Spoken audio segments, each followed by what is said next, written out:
Here we go then, the Berwick Sevens final, 10 minutes each way, remember, in this final, and the referee is Ian Hertz. So it's Jedforest to kick off in the sunshine here at Scremerston. The kick-off then from, as the ball taken up by Ross Goodfellow just outside the Selkirk 22, and it's a good ball there by Donald Grieve, feeding it out to Darren Gillespie then trying to feed inside to Gregor Young makes a break, he's got it now to Darren Gillespie back to Ian Chisholm feeds it back to Gregor Young along the line then to Darren Gillespie breaks the tackle and goes through, and Gillespie bursts through, and it's going to be first blood to Jed in this final. Darren Gillespie, he made the break, he dummied on the 22, and he's through. First blood to Jed 5, Selkirk 0. Play right practically on the Jed try line. It's going to be picked up by Gillespie. Darren Gillespie out to Gregor Young makes the break now. Young then offloads to Ian Chisholm. And Chisholm clean through. What a pass from Gregor Young, and Ian Chisholm right through the middle, and he's scampering down the other end of the park, and Chisholm just walking now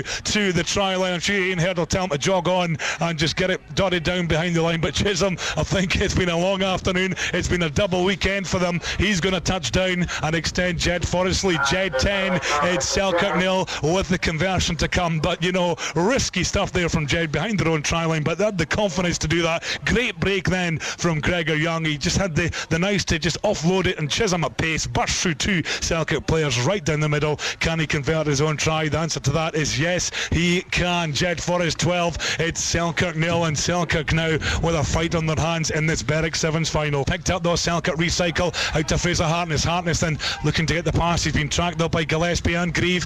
Has that gone forward? No, says the referee. Picked up now by Rob Taylor, tackled by Weekly, taken on now by Ryan Godsmark, cuts inside on Grieve. Now Godsmark again, great break by Godsmark, a tap tackle there from Donald Grieve, but Ryan Godsmark, great try from the Selkirk number 9. He made the break right down the stand side, and that brings Selkirk back into this final, into injury time in the first half. Jedforest 12, it's Selkirk 5. All the play inside the Selkirk 22, comes out then to Banks feeds it along the line to Godsmark, along the line to Rory Aglin then up against Nagel, taken on by Godsmark. We know he's got a bit of pace, he's up against Michael Weekly half tackles him, out then to Rory Aglin again inside the Jedforest half. Good take by Ryan Godsmark looking to offload, good take into Rory Banks, and Rory Banks is going to be in for the try, but they're pulling it back because that was forward, says the referee. But certainly Ryan Godsmark and Rory Banks thought he was away, but the referee pulls it back for a forward pass. I don't think there was too much in that, certainly, Stuart, because he certainly played on there, but as you'd expect a player to do, but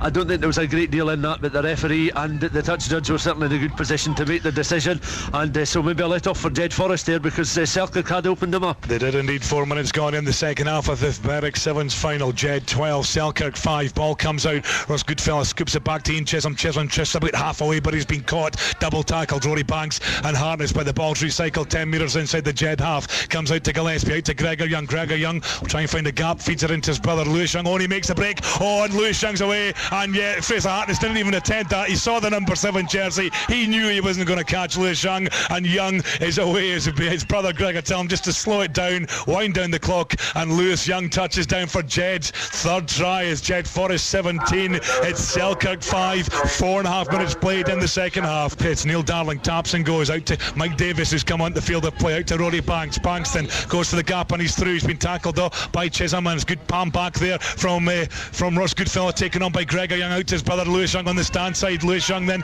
looking to offload at the moment. He does. Good offload to Chisholm, out to Goodfellow, along the line to Weekly, and Lewis Young took a knock there as well as Darren Gillespie has it now. Darren Gillespie feeds it out to Andrew Nagel. He's on his own at the moment up against Hartness, but Andrew Nagel stops and checks. He's looking for a gap here. He's going to try and feed it inside to Chisholm. Ian Chisholm has it on the 22. He feeds it out to Ross Goodfellow, along the line to Gregor Young. Gregor Young's going to feed out his brother to Lewis Young, and Lewis Young in for yet another try. A well-worked try there from Jedforest. Jed 24, Selkirk 5. It's good sevens rugby from Jed. Well, that was an outstanding score, Stuart. You'd have, really thinking back, struggled to find a try that in terms of teamwork there that would be as good as that one that we've just watched just now, because Ross Goodfellow, right from that tap back, inside between the 10 and the 22 in their own half, they were able just to deliver the ball side to side, good lateral play, but moving forward all the time, good quick passing, good confidence as well. It looked as if Lewis Young had picked up a knock, but he was just on his brother's shoulder once again. Plenty space, in for the try. That is a crucial score. That's a match-winning score, I think. Rory Banks knocks it on. The referee playing advantage. Ian Chisholm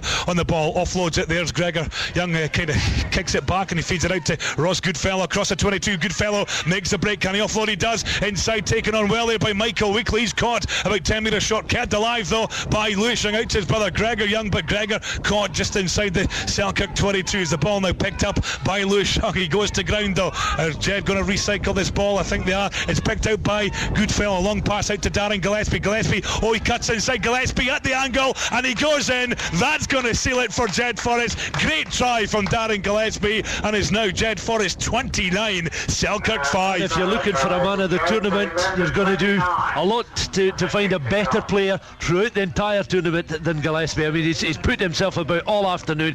Here comes Rory Banks, then Banks out to Gavin Craig. Gavin Craig then just inside his own half makes a break up to halfway. Gavin Craig, can he offload? No, good tackle though. James Hogg on the field now as well. Rory Banks on the ball for Selkirk on the halfway, tries to find a guy. Oh, he's right through. Good bit of running there from Rory Banks into the final 10 seconds of this final, and Rory Banks, he's managed to marshal himself a bit of space and he runs through, and the conversion, did it go over? I don't know if the conversion did go over or not, but Jed 31, Selkirk 10. So Jed have set out their stall here at the Berwick Sevens. And the winner of the 9th annual Berwick Sevens, Jedborough.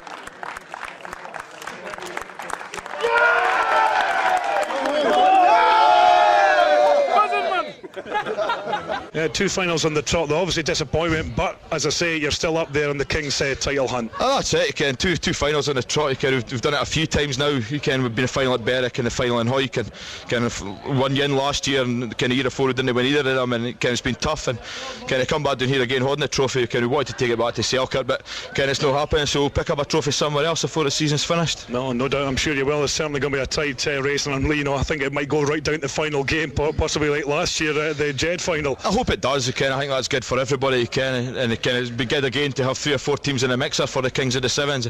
Kind of makes Jed that bit more special when everybody's still fighting for something and teams are just falling away side at the semi-final. That's what you want, and it's good for the supporters and it's good for the players and all to have something to aim for as a club and as a set of boys, Yeah, totally. Well, hard lines today, but well played, Fraser. Thanks very much, Stuart. Yeah, good man. That's Fraser Hartness, the Selkirk skipper.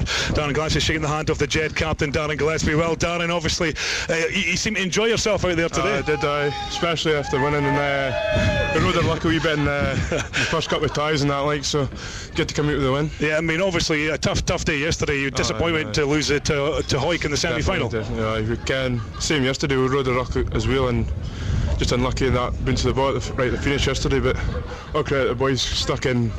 Awesome the day, Now, the thing was, I was speaking to Kev Amos before, one of the coaches. He was saying that some of the players didn't go out last night. They just wanted to, stay fresh for today. Quiet in the house last night, I think. Yeah, I mean, most of them I think even Goody stayed in, so that's something very different. I know the boys are trying to put you off there, Darren, because they're standing there just watching you getting interviewed. Yeah, well, it's all right, but this is a captain's job. But from a team performance yourself, obviously the young boys, Ian Chisholm at 10, it was a squad effort today. Even the boys come off the bench like Don and that, Gubby and James came off and done the job. We've got a good squad this year, so good 10 anyway. So Darren, obviously you're now top of the Kings of the Sevens table. Is that where you want to finish come the Jed tournament? That's the aim anyway. Hopefully, as Fraser said now, if there's 4 teams in the mix again, it'll be very special again to hopefully can win a couple more trophies.